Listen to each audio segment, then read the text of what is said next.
پھر آپ روانہ ہو گئے اور سفر 7 ہجری کے آخر یا ربیع الاول 7 ہجری کے اول یعنی کہ شروع میں مدینہ تشریف لائے۔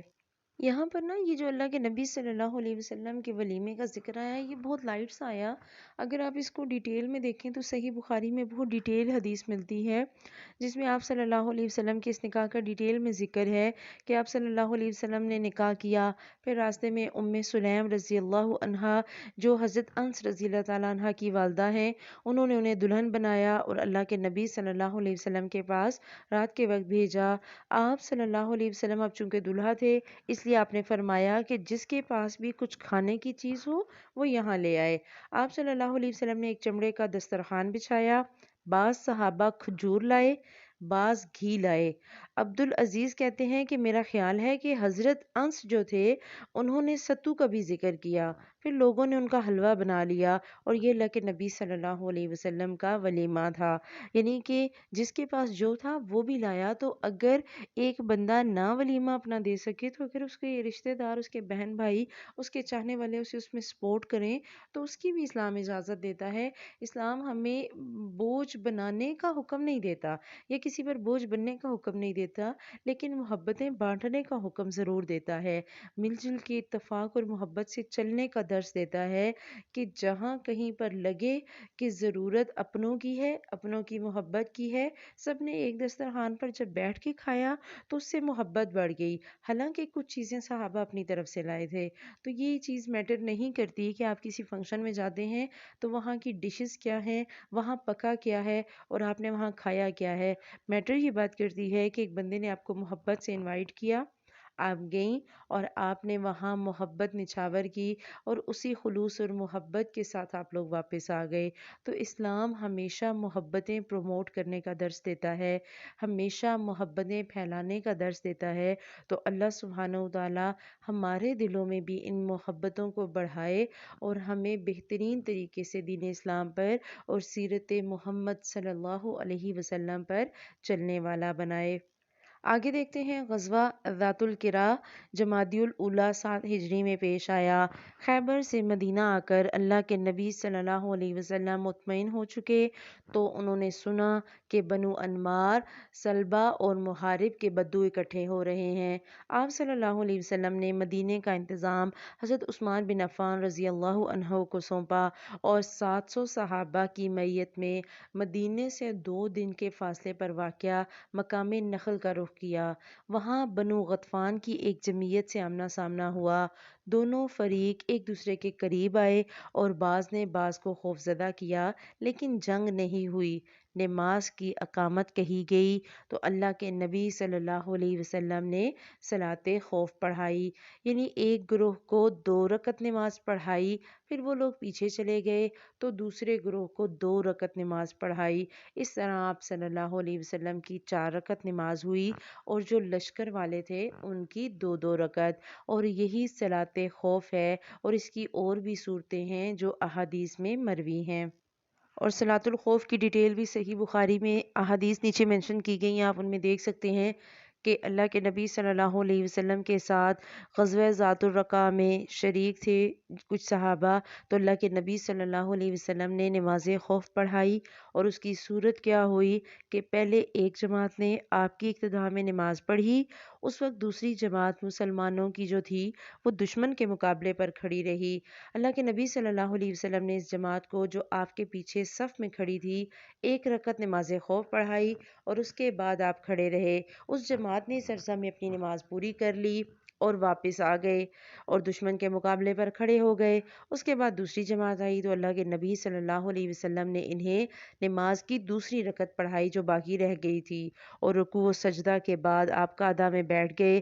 پھر آپ نے ان لوگوں نے مطلب جو پیچھے آئے تھے جن کی نماز باقی رہ گئی تھی انہوں نے پوری کی اور آپ صلی اللہ علیہ وسلم نے ان کے ساتھ سلام پھیرا۔ اور آگے بخاری کی ہی ایک حدیث ہے 4133 جس میں آپ کو 31 اور 4133 4131 اور 4133 اس میں آپ کو ڈیٹیل مل جائے گی کہ نماز خوف میں امام قبلہ رخ ہو کر کھڑا ہوگا اور مسلمانوں کی ایک جماعت اس کے ساتھ نماز میں شریک ہوگی۔ اس عرصہ میں مسلمانوں کی دوسری جماعت دشمن کے مقابلے پر کھڑی ہوگی، انہی کی طرف منہ کیے ہوئے۔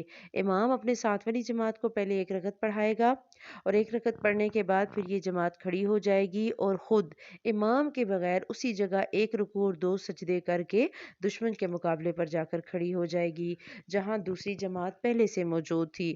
اس کے بعد امام دوسری جماعت کو 1 رکعت نماز پڑھائے گا۔ اس طرح امام کی 2 رکعت پوری ہو جائیں گی اور یہ دوسری جماعت 1 رکوع اور 2 سجدے خود کرے گی۔ اور اللہ کے نبی صلی اللہ علیہ وسلم نے یہ جو صلاۃ الخوف تھی وہ اپنی 7ویں سال یا کہا جاتا ہے کہ شاید 7ویں غزوے میں پڑھائی۔ تو صلاۃ الخوف کا طریقہ ہم نے دیکھا۔ پھر اللہ سبحانہ و تعالیٰ نے دشمن کے دل میں رعب ڈال دیا اور آپ صلی اللہ علیہ وسلم نے اس رعب اور خوف کی وجہ سے ان کے دلوں پر اتنا زیادہ خوف طاری ہو گیا کہ انہوں نے گھٹنے ٹیک دیے اور اللہ کے نبی صلی اللہ علیہ وسلم مدینہ واپس آ گئے۔ اس غزوے کا نام اس لیے ذات الرقا پڑ گیا کہ مسلمانوں کے قدم پیدل چلنے کی وجہ سے زخمی ہو گئے اور انہوں نے ان پر چیتھڑے لپیٹ لیے۔ اور چیتھڑے کیا ہوتے ہیں؟ وہ دیکھیں کپڑے کے جو رف جو پیسز ہوتے ہیں انہیں چیتھڑے کہتے ہیں، پھٹے ہوئے کپڑے۔ تو چیتھڑے جو ہیں انہیں عربی میں رقا کہا جاتا ہے اور یہ بھی کہا جاتا ہے کہ اس علاقے کی جو زمین تھی وہ اور پہاڑ مختلف رنگوں کے تھے، لہٰذا وہ بھی پیوند لگے ہوئے تھے، انہیں بھی رقا کہا جاتا ہے۔ اس وجہ سے ہی اس غزوے کا نام رقا رکھا گیا۔ اس غزوے میں ایک بڑا دلچسپ معاملہ پیش آیا اور وہ یہ کہ اللہ کے نبی صلی اللہ علیہ وسلم ایک دن ایک درخت کے سائے کے نیچے جا کر لیٹے ہوئے تھے، پڑاؤ ڈال رکھا تھا اور لیٹے ہوئے نا انہوں نے اپنی تلوار جو ہے وہ پاس لٹکا رکھی تھی۔ جو باقی لوگ تھے وہ مختلف درختوں کے نیچے جا کر سو گئے۔ تو ایک مشرک آیا اور اس نے اللہ کے نبی صلی اللہ علیہ وسلم کی تلوار لے لی، آپ پر تان لی۔ آپ صلی اللہ علیہ وسلم سو رہے تھے، لیکن جب اس نے یہ سارا حرکت کی تو آپ صلی اللہ علیہ وسلم جاگ گئے اور جب دیکھا کہ مشرک کے ہاتھ میں شمشیر ہے، تلوار ہے، تو اس نے کہا تم مجھ سے ڈرتے ہو؟ آپ صلی اللہ علیہ وسلم نے فرمایا لا، نہیں۔ اس نے کہا تو تمہیں مجھ سے کون بچائے گا؟ آپ صلی اللہ علیہ وسلم نے فرمایا اللہ۔ یہ سن کر تلوار اس کے ہاتھ سے گر گئی اور وہ تلوار اللہ کے نبی صلی اللہ علیہ وسلم نے اٹھا لی۔